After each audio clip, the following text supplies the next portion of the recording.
Welcome, everybody. My name is Lawrence, and I head up product marketing at Quiq. And thank you so much for joining us today. This session will be recorded and shared with you.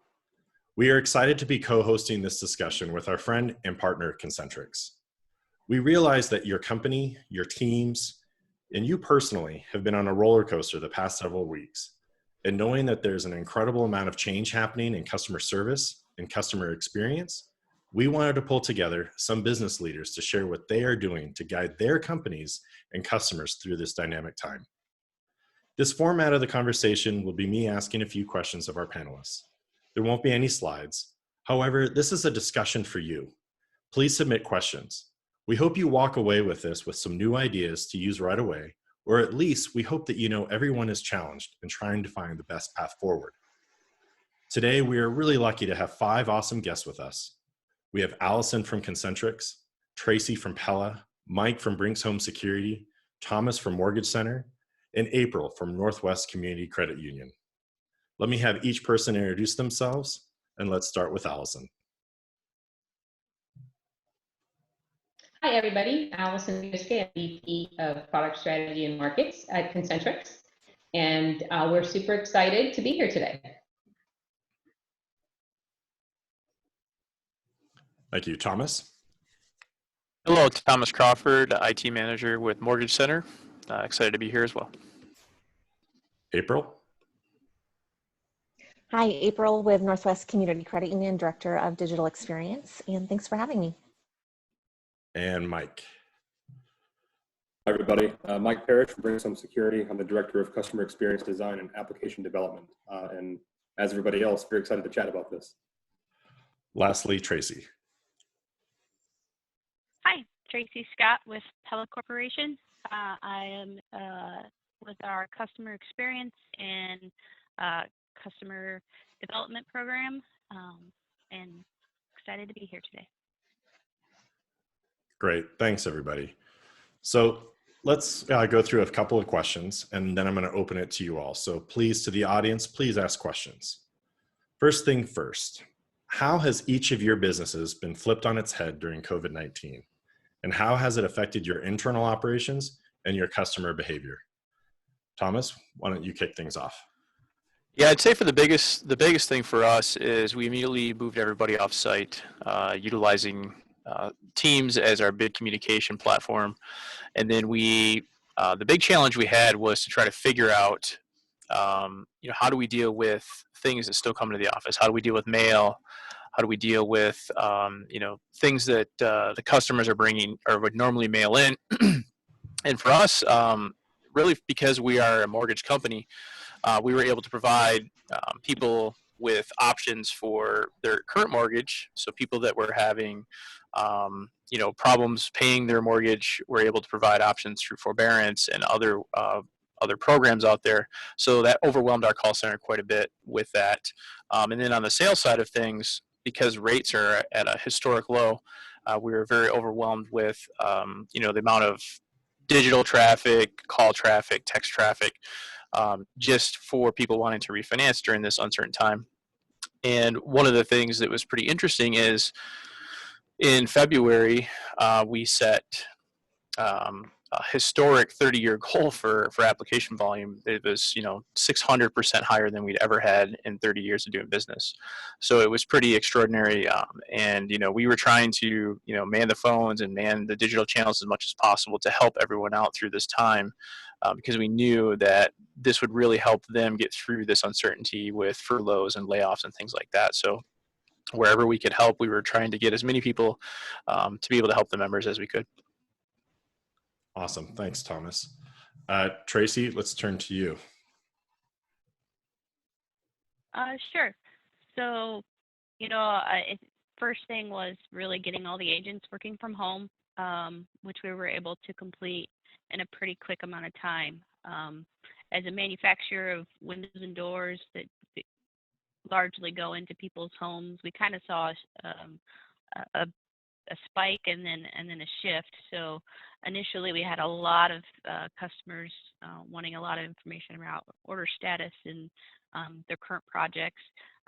We've since seen that kind of drop off with our call center, And now we're spending a lot of time really prepping for the future. So we launched a virtual sales appointment and have done a lot of appointments we would normally do in the home. We're doing virtually with customers and have seen a lot of success in that. So it's really helped break some barriers of, things that you thought probably couldn't have done without a handshake before, really working well virtually, but has really shifted the focus for our agents and the types of calls that they're getting as well.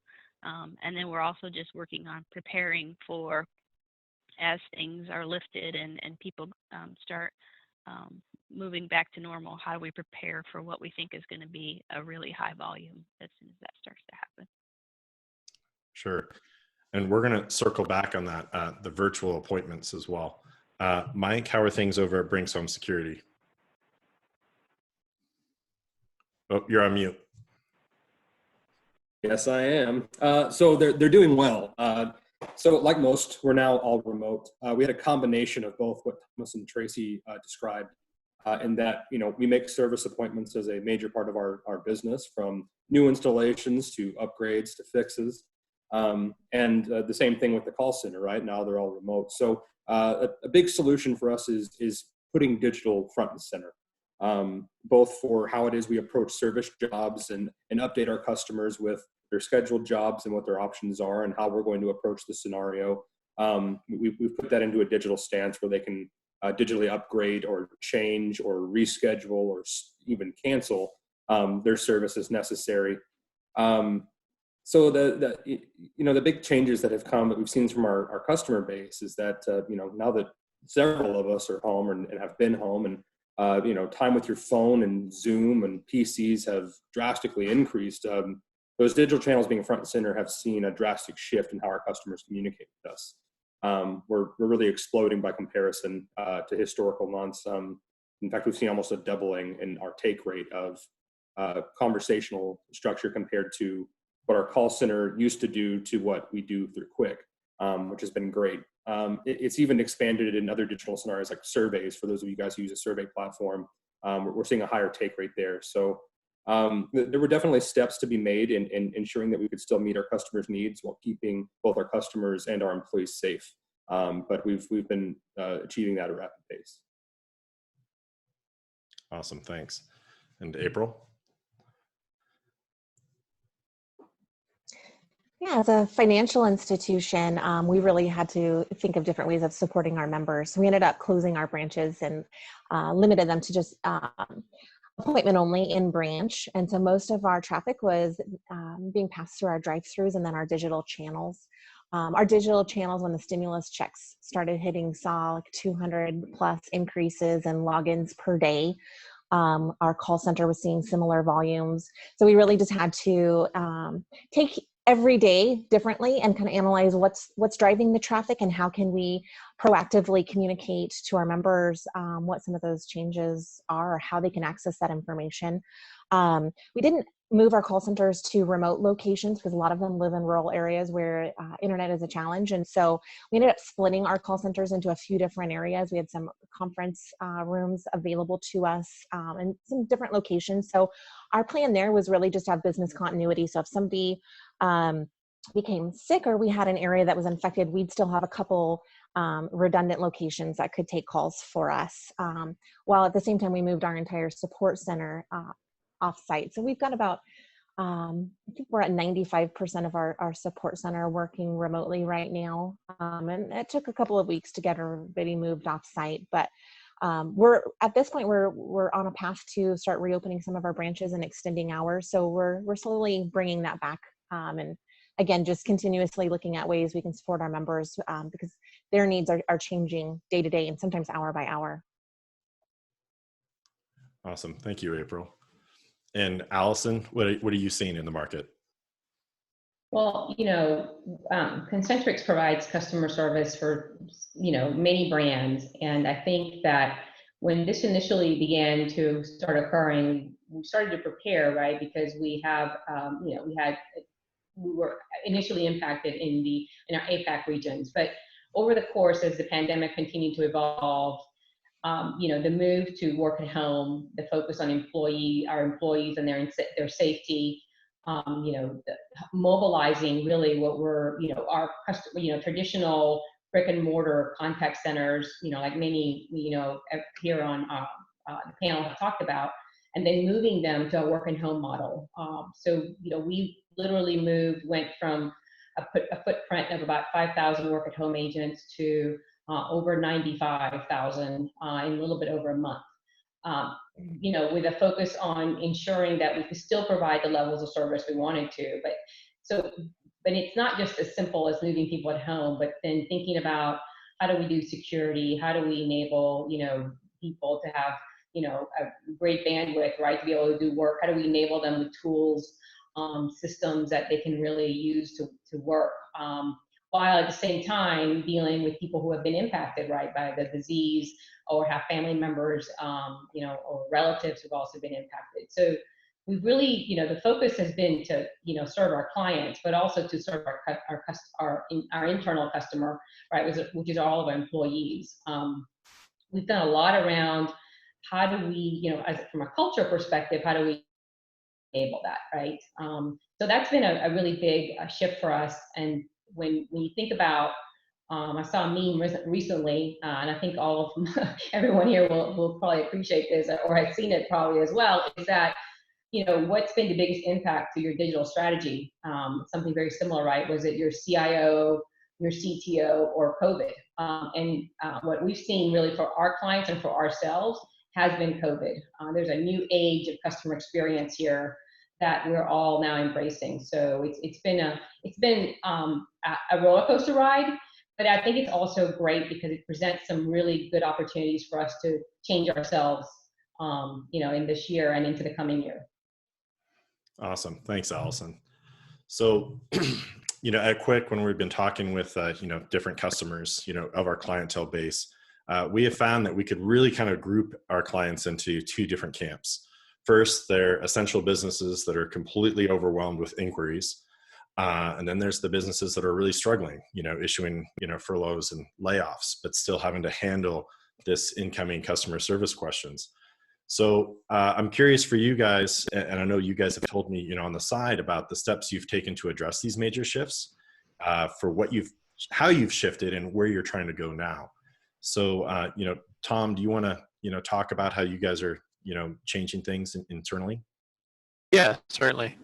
So for us, we immediately had to start, leveraging bots. That's one of the big things that we've been trying to utilize to try to help deflect some of that call volume into a digital channel, and then just really embracing the idea of we can do most of everything we need to do digitally. So, directing people to our online application page through a text message or SMS or chat, and then also, really just embracing the virtual process. One of the things that has been challenging for us is appraisers, closers, and inspectors that have to enter into the person's home when they're doing a refinance or a purchase. They're a little leery to have someone come in. So we've been embracing more of the virtual e-closings with our title companies, where they will show up to the resident's home, drop a packet on their porch, go back to their car, and then either utilize Zoom or FaceTime or video chat with the member to just confirm that they are indeed, living there, and either if they have to wet sign those documents, or utilizing e-signing or DocuSign through that. So it's been definitely a challenge with that, but yeah, it's also proved that we can do more things virtually.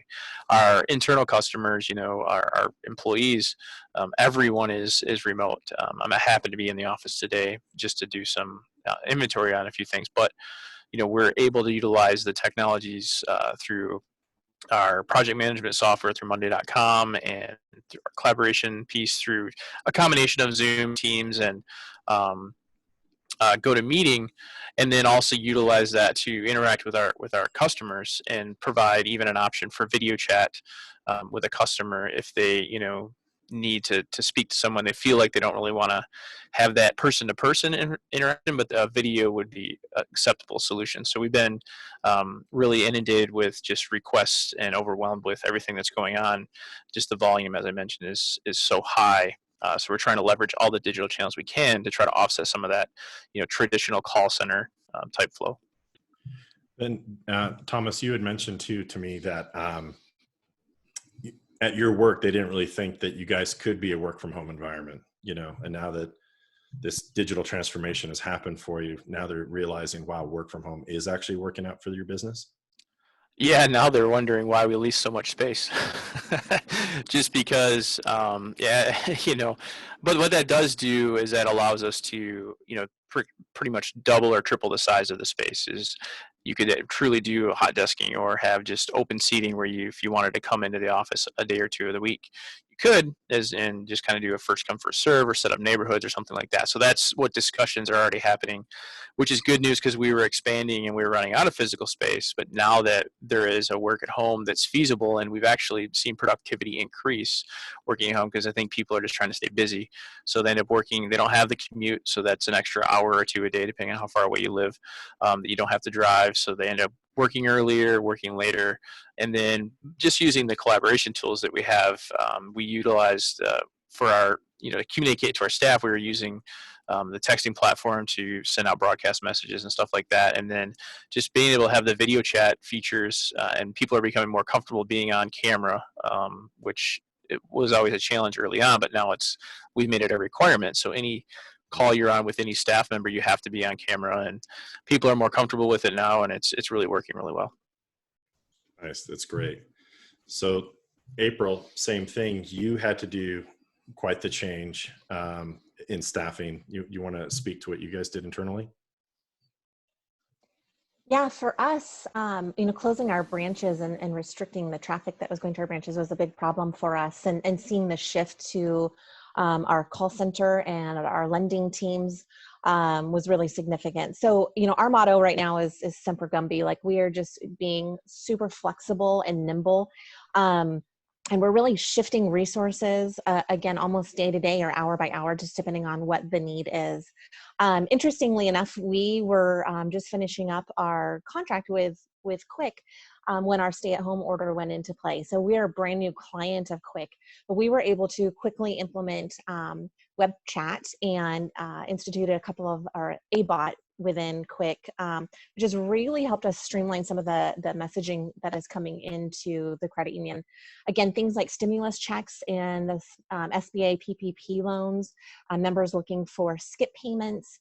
You know, the needs of our members have changed significantly over the last 6 weeks. And so being able to quickly change the messaging and be proactive, providing those resources to members, maybe before they even end up calling into the call center, has been really important for us.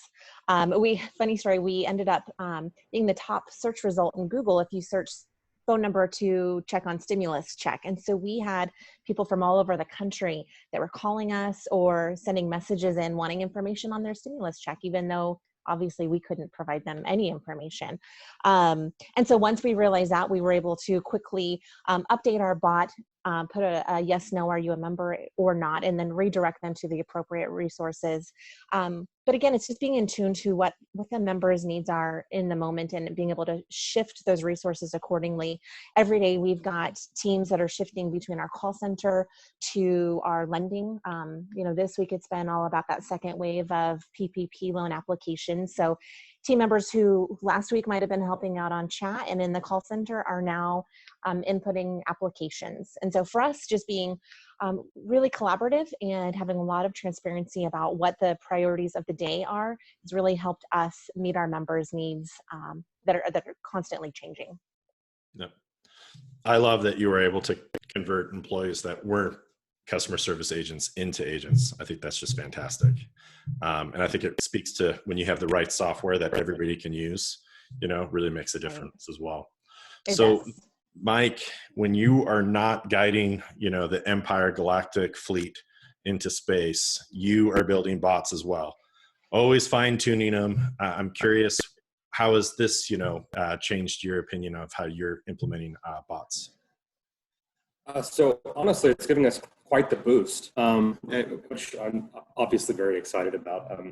So we've kind of been prepping on this path for quite some time, not necessarily in the event of a, you know, planetary epidemic, but more so along the digital path and just that overall conversion, right? So the first step we really took and escalated in preparation for this was the IVR integration with Quiq. So basically based off of the ANI or the phone number that you dial in with, we can now offer you with a simple button push if you'd like to convert that into SMS or continue to wait on the phone. This is a big push for us for the digital piece and where a lot of our volume transfer is actually coming from. It's a very simple transfer. It captures your phone number. You get a text message in the form of a notification that basically states, go ahead and start your discussion, and that pipes right into our DX or digital experience team and picks right up. Lawrence, to your point, we've placed bots. We've got bots to provide essential certifications personnel, both of legal stature or just for our technicians. If they're in a state that is a little more strict on tracking the lockdowns and things of that nature, it's something they can easily pull up and show with the bot. Bots to update our customer base who still need alarm and home automation services. We've got bots to update our employees in the situation and when life returns to normal, or if it does. Thomas, I'm really hoping that we're kind of taking a similar track where we're noticing a drastic spike in our productivity as well. And so I think this is something that a lot of enterprises should consider in the future, and hopefully are tracking that data to make that informed decision long term, right? And our most recent we've got some bots that are doing a bit of rate reduction for extension automation, and that's actually been our most successful. In fact, we're expanding it. That launches in 2 weeks, what we're calling the Monster Bot.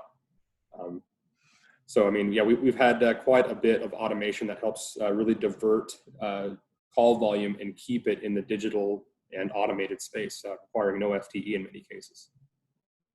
Excellent. Thanks, Mike. So we have a question that came in asking about the adoption rates of these digital channels.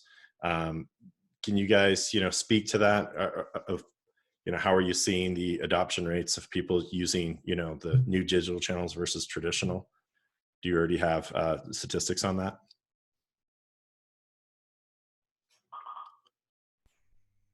From our side, it ranges depending on day from 13 to 20% currently. Yeah, I was going to say, I mean, it depends on what the bot's doing, right? I think there's a high adoption. If the bot is built to a messaging perspective, right, we're seeing a lot of where we're seeing volume is we're trying to help our customers, what to the point that Mike was saying is deflect, right, call volume from the call centers who are so heavily impacted. So where we're seeing a lot of activities, if it's a very transactional, informational type bot, those are really, and if, you build it and it's giving the information that customers truly want, there's a tremendous amount of adoption. And I don't think that there's a demographic difference into if people will use it or not.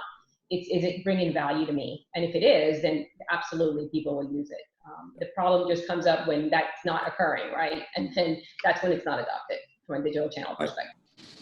I think to add and clarify a bit on my response is that my percentages were within overall call volume that has now been deflected, not just bot utilization. So again, the IVR piece, I think, has been one of our most successful implementations in this space. And yes, today it moves to 13 to 20% of our overall volume from the call center, which is, very impactful in a very short amount of time. That's in the first month. The bots have a pretty decent take rate, though I'd have to look that up to get you exact numbers in the bot differential. But I agree with Allison 100%, is that if you're texting customers about what it is that they care about, you're going to have high engagement. Yeah, and I would say for us, even just online applications is up about 60% over what it was last year in the same month, where normally they would be calling, they're having the ability to hop on through their phone or their PC to browse our website and apply online directly instead of calling and talking to somebody. So thank you, Thomas. So Tracy, you talked about doing the virtual scheduling and the virtual, salesperson. Was that something that you guys were working on before COVID, and then you realized you had to roll it out right away, or is this something that came out because of the COVID? Yeah, so it was a project we had on the list, I would say, before COVID.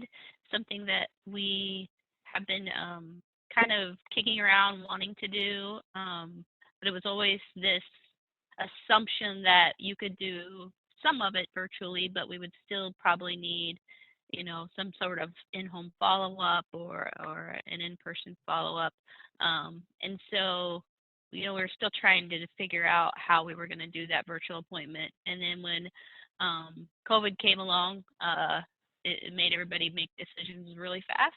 So in about a week's time, we finished the development of the project, launched the project, got it out there, and have really seen a big uptick in people's usage of it. I think the first few days we launched, we had about 400 appointments online. And since then, we're averaging over 800 a day in virtual appointments. So it's definitely helped out a lot, and it's been a big win for us. That's awesome. That's great. I love the quote that I heard the other day that because of COVID, our roadmap of 1 year digital transformation happened in 1 week. April, I think that was actually one of your quotes, which I really enjoyed. Allison, I want to turn it back to you. With Concentrix, I mean, you guys are with, hundreds of thousands of companies. You're really on the pulse of what's happening in the contact center. What kind of tips or suggestions do you have for others when it comes to managing staff and agents during this crazy time?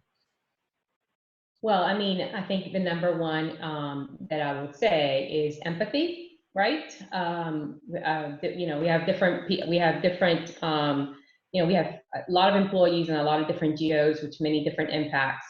So one of the things I think we've talked about a lot as a management team and as a company, both internal and with our internal groups, but with our also the agents themselves, is just being, it's trying to understand how, we can help, right, from the perspective of the bigger corporate animal that we are. How can we, or that entity, right? How can we help our agents? I think that, we're seeing different things in the market where you're seeing some brands taking care of their employees in different ways, and then some not doing that.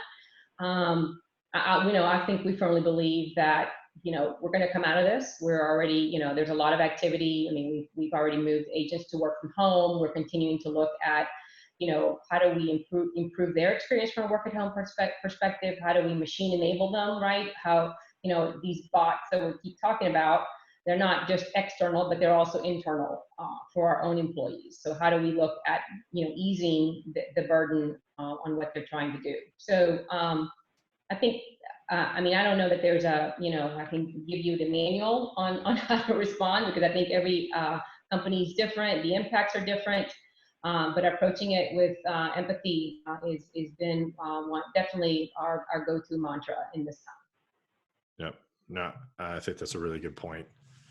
To the rest of the panelists, following up on that, when we're talking about, what are the suggestions and tips and tricks, I'm curious, where all of us are used to the plane of, quarterly and yearly plans, right, for our roadmaps. It seems like everything's now been compressed into 30, 60, and 90-day changes. So I'm curious if you guys are feeling that same kind of pressure of having to, change quickly and adapt, especially when it looks at what your long-term strategy is.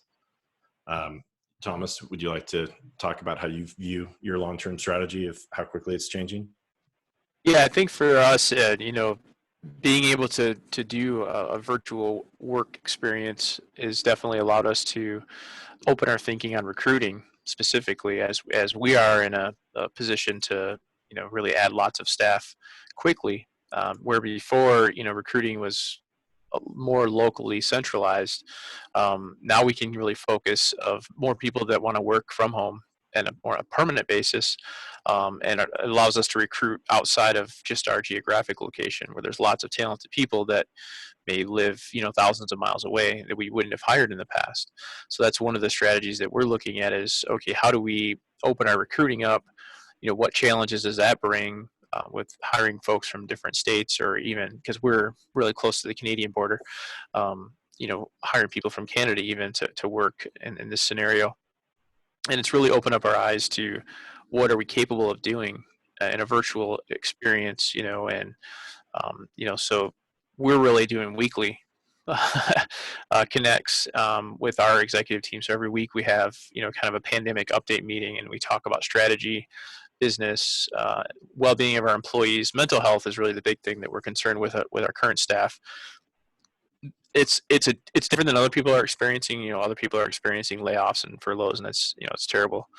We're experiencing just overwhelmment of work, because lots of people that we have current mortgages for are looking for help. People that have never been late on a payment ever in their lives, that are completely wigged out by not being able to pay their mortgage, and then also people trying to take advantage of the low rates to help themselves and their families out during this uncertain time. So really just embracing growing and collaborating and communicating in the more virtual environment is the biggest talk on everybody's mind every week, is how can we make our customers and our employees more effective communicating. Yep. Yeah. April, with you having to close all your branches, eventually they're going to be reopening. What do you think your business's, future strategy is going to turn into?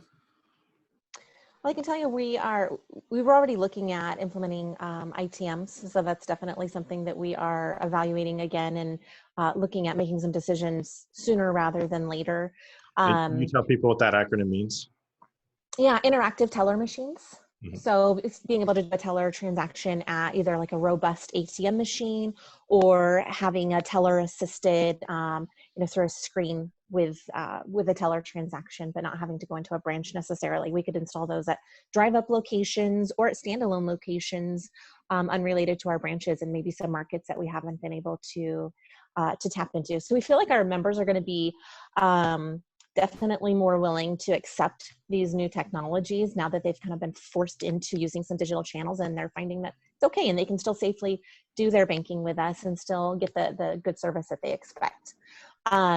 We're also looking at, if our branch traffic doesn't shift back to what our norms are, what do we do with those branch employees? And so we're looking at ways that we can maintain that flexibility and have them support our call centers. We don't anticipate that the call center volume is going to drop off anytime soon, even if we get back to norm.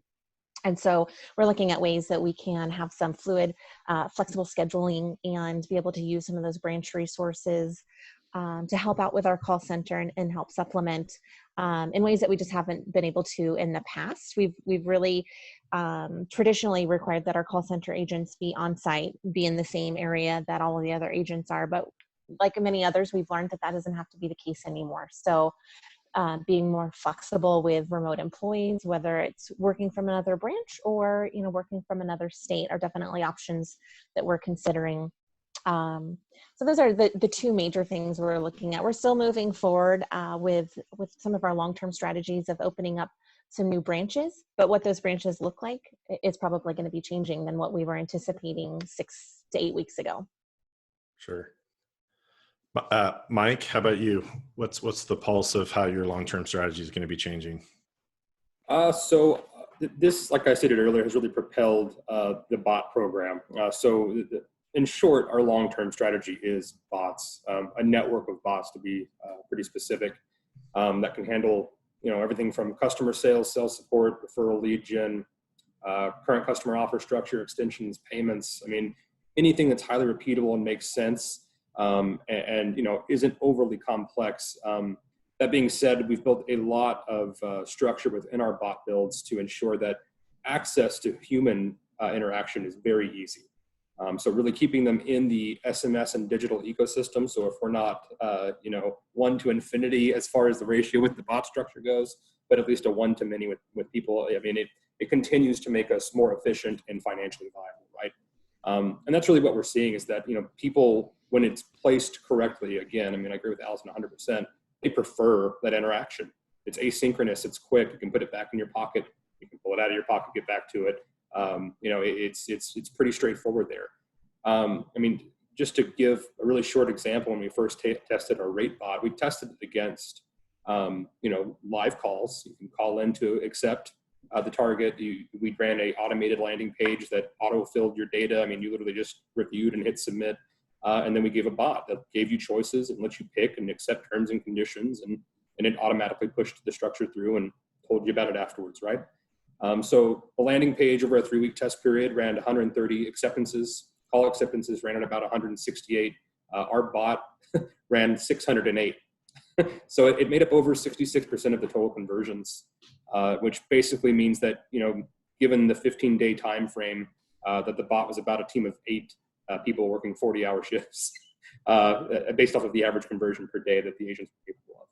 Yeah. So it's proven itself to be something that people are very apt to engage with, and obviously it's a massive boon for the business. So being able to continue those builds and putting bots in front of new queues and helping with sales support, customer care, you name it.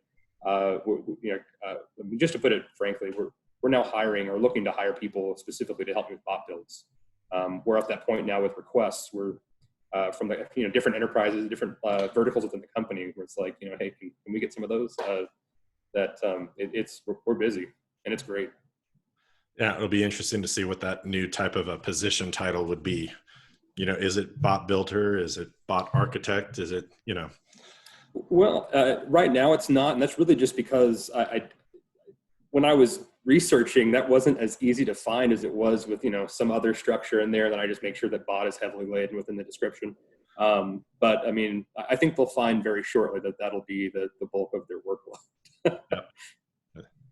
So we have some questions that came in from our attendees. The first question is, did representatives have to go through some extra training with COVID changes to adapt with multiple changes in such a short amount of time? Allison, can I turn that to you since you have a better grasp Sure. of giant contact centers? Yeah, so I think the key is that the agents that we converted to work at home were already working in those particular verticals or programs, right? So there wasn't really any additional training from the perspective of how they serviced those interactions. Really, it was probably more training on the work at home, maybe authentication pieces that would have to go into that.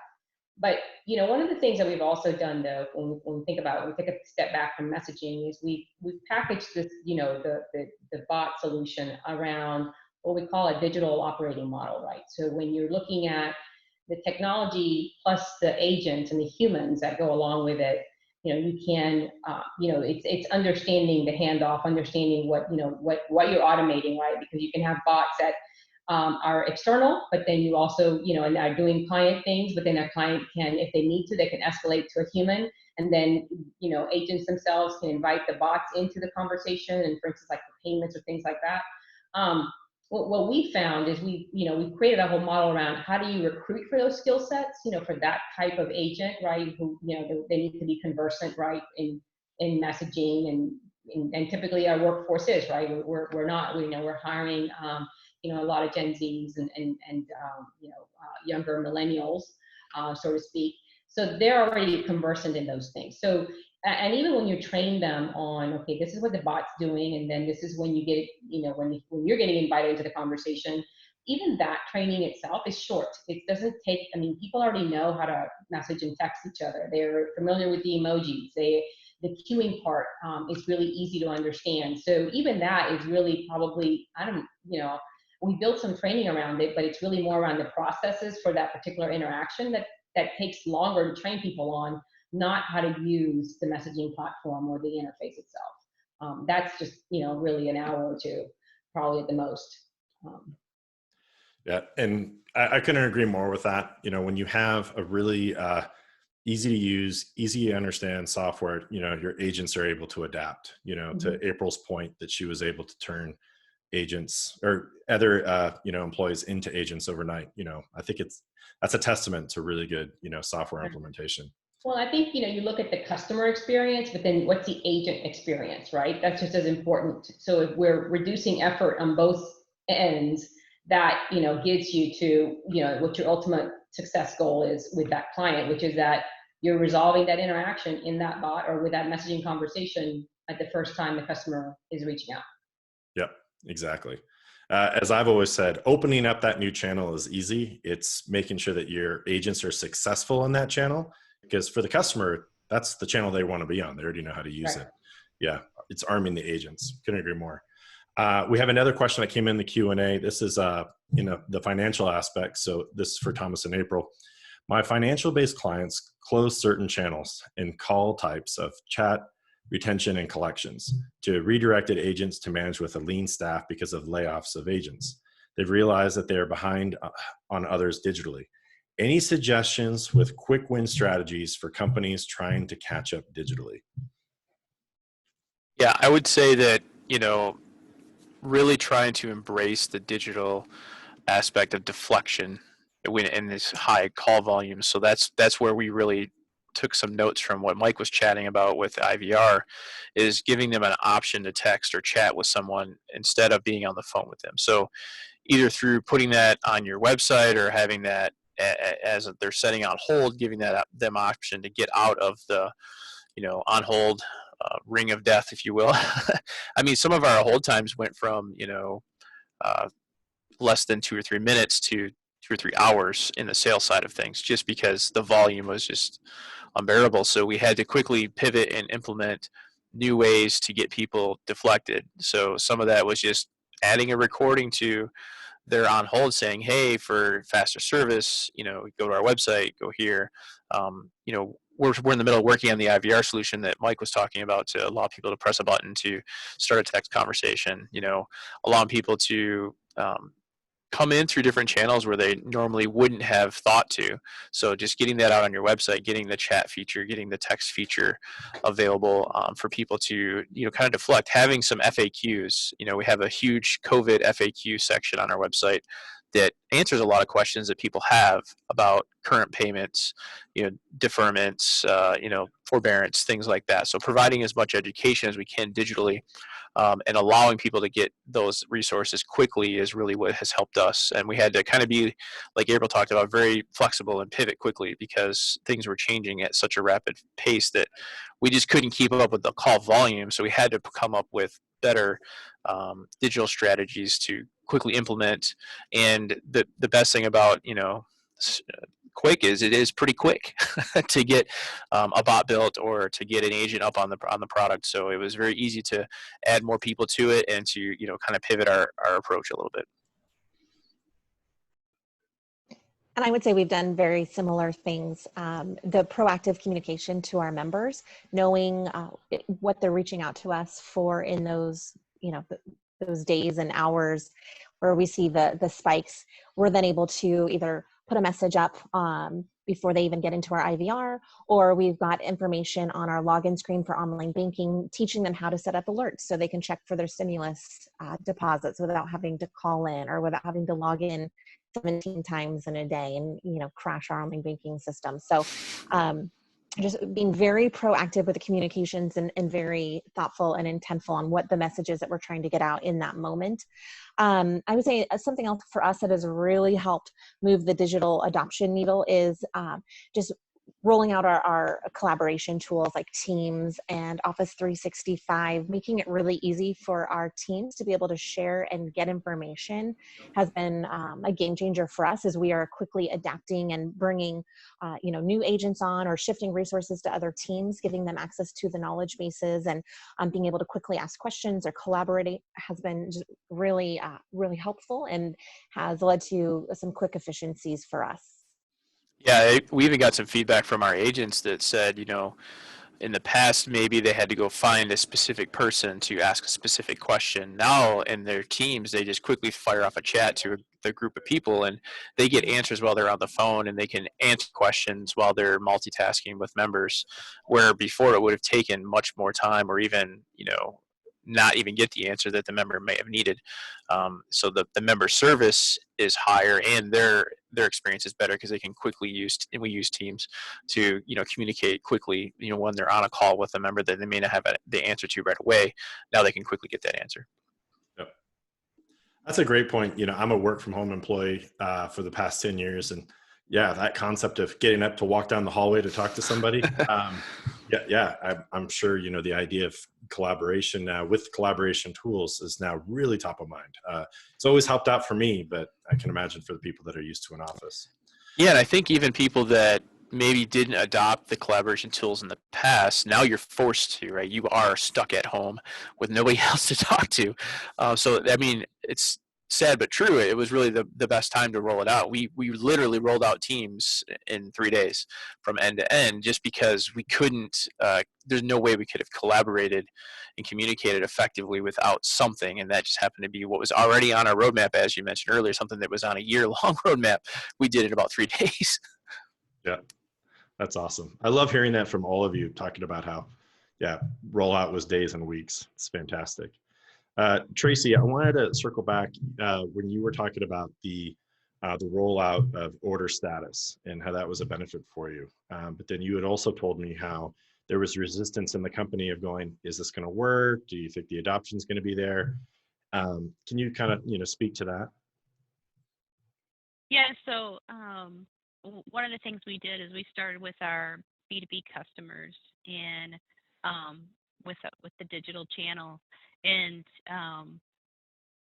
we kind of eased into it because there was some concern of how well it could be adapted, how much could we actually do through that channel, would we end up having to transition it to a phone call, and those types of concerns that existed. And what we've seen is huge uptake in that. I mean, the B2B customers, once we got them using the digital channel, we put it out there. The folks that support our stores took to it right away. So we used to see in that channel specifically about 80% of our total volume was phone calls. And now we are down to 62% being phone calls, and the rest of it's coming through that digital channel. And then we were able to share with them as we went along things like in the digital channel, because the agents can, like Thomas was saying, collaborate easier with each other, and they can handle multiple messages at the same time, and they're helping multiple customers at the same time. It's so much more efficient that they're averaging like a 90% better handle time than what they were getting previously, because it's no longer I'm going to have to find that answer, but you don't want to sit on the phone, so I'll email it to you, which ends up taking hours later before that email actually goes out. Now it's I'll find the answer, I send you a text back, they have what they need all within a few minutes. So that has been really big for us. And then just being able to expand that. So for the bot, we're utilizing for looking up order status. So a large volume, depending on the time of year, we have anywhere between 15 and 30% of our phone calls were simply people looking for order status. And so we had provided them with a lot of other self-service options, such as they could go to a website and look up their order status. They could, through the IVR, type in their order number and get order status. And we just weren't seeing good utilization of any of those options. So we added the bot through SMS, and had a lot of skepticism as whether that would be utilized any better than the other channels that we had tried. But we're really seeing a lot of success there, and a lot of people are switching over to that channel because they're finding, they can ask order status, they get that answered quickly through the bot, handles all of those. And then if they have another question, their question gets answered very quickly that way too, when it rolls over to an agent from the bot. So yeah, it's been really successful. That's awesome. What I like there, to your point, was, we were offering this functionality on the web, right? It was there in the IVR, and the uptick wasn't there. But as soon as you just took that one feature and moved it over to a new channel, the uptick happened. So that's great. I know we're coming up to the last 9 minutes. If anybody else in the attendees has more questions, feel free to bring them in. But I wanted to turn back to Allison when we were talking about this massive shift of both globally, how you have contact centers that are over in the APAC region, as you mentioned, and they were getting shut down and you had to move things here back home. How are you seeing Concentrix being able to, pivot that work from home? Because I believe you told me that it was 100,000 employees that you were able to move into at home. Can you circle back onto that for a second? Yeah, I mean, I think, I think we rapidly started it just depended on where, in what geo and how how the impact was occurring, right? How they were shutting down from a quarantine perspective, some of the sites. And some of them, we didn't want employees to work in places that they did not feel safe from a health perspective. So we provided options where we could. As well as, the government may have mandated closures as well. So we were doing both of those things. Some of them were very proactive, some of them were reactive based on things changing on the ground so quickly. So that's been, that whole shift has been something that, was, we were nimble, right? Now that just proved how nimble we were actually because of the speed that we did that in. Now what we're doing is when you talk about it, where some aha moments is that we could even be more effective, right? If we were thinking as we think of that workforce or anyone that's doing customer service or customer care for us, is what are other things can we give them? What other tools besides just the desktop and timekeeping and all that stuff, which are just the regular things that you provide anyone that's working from home, is what are other things that we can provide from an automation perspective? And so, and it's not just automation of tasks, but then it could also be things around, authentication, what are the tools can we look at? So bots are a big push there. We're looking at different capabilities that we can offer clients. The other piece, I think that, we were I think all of us have been in this triage mode, right? Firefighting is kind of what I call it, because when you talk about how quickly our roadmap's changing, is how quickly our solutions we're offering customers. I mean, it's sometimes daily, right? Depending on what any things we're learning.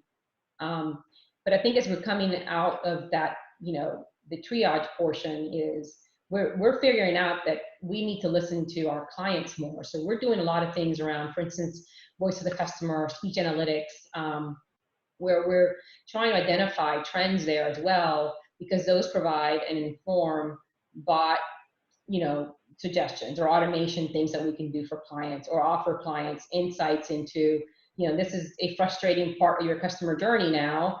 These are some of the, 3 things perhaps that we would recommend that you do to help that. So we're doing a lot of work around that. I think that's, we'll continue to do that because I think I heard it someone called the new abnormal. And I think the new abnormal is going to be here to stay for a while. I don't know that it's going to ever really go back to the way it used to be.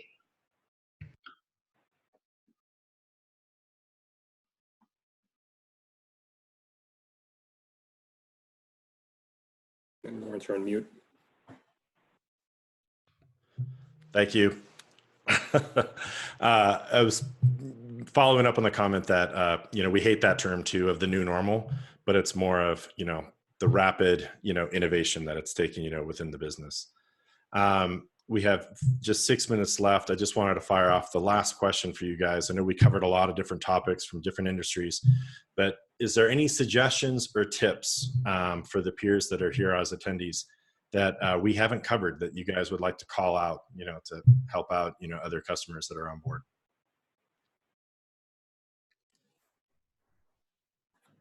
I'll jump in. I think a question that was asked was just kind of a strategy. When it comes to moving into the digital realm, I think you can kind of break it out into 2 tandem structures. Building out a digital team for SMS is something you should just start. What's nice about it is that you can almost completely control its uptake, right? You don't jump in and start with IVR because yes, that will flood you, but you jump in and start with a few dedicated numbers and you place those on some marketing materials, some targeted emails, what have you, that allows you to control the population at which you really start to assess how many people that team needs to be, the take rate that you're going to look at getting, give that a nice mix of your different segments of the business. This is something that we kind of really built a strategy around when we started up in early 2018 with Quiq. And it was a really big help for being able to really continually assess and judge what our hiring rate need to be, what our response times needed to be, and other KPI structures like that. You can really control and watch them build. I would state as well for the bot side of things, really looking at your call volume by call type or intent, if you have that level of data, and being able to assess what is high volume, easily repeatable, and start building those flows out. I know some of you folks may not have seen it, but the bot designer, really is it's very point and click, right? And there's a lot that you can build out to facilitate a lot of those call types instantaneously, while having that DX team that you've worked on building in the background to help support should they need it.